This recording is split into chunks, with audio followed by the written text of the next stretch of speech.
প্রতি বছর ৯ই আগস্ট পালিত হয় বিশ্ব আদিবাসী দিবস। আদিবাসীদের অধিকার, সংস্কৃতি এবং ঐতিহ্যকে স্বীকৃতি সম্মান জানাতেই এই দিনটি উদযাপন করা হয়। এবছর ৭ই আগস্ট থেকে শুরু হলো উদযাপনের ৪ দিনের আদিবাসী উৎসবের সূচনা হলো মুর্শিদাবাদের আদিবাসী অধ্যুষিত নবগ্রামে। নবগ্রামের পলসন্ডায় সিধু কানু ভবনে শুরু হলো ৪ দিন ব্যাপী এই উৎসব উদযাপনের।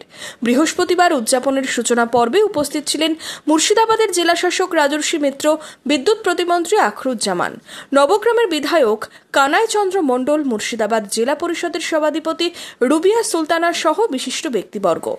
৪ দিনের কর্মসূচির লক্ষ্য কি কি পরিষেবা সুবিধা পাবেন আদিবাসীরা, কি জানালেন নবগ্রামের বিধায়ক কানাই চন্দ্র মণ্ডল।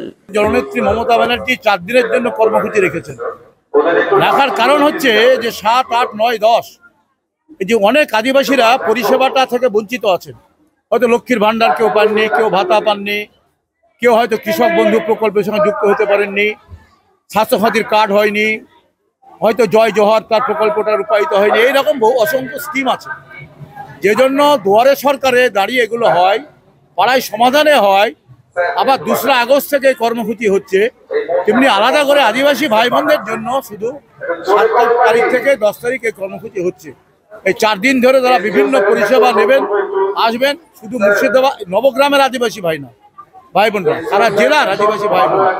এদিনের অনুষ্ঠানে নবগ্রাম ছাড়াও মুর্শিদাবাদ, জিয়াগঞ্জ ব্লক, রঘুনাথগঞ্জ, কাঁদি, বড়োয়া, সাগরদিঘি থেকে বহু আদিবাসী সম্প্রদায়ভুক্তরা অংশ নেন।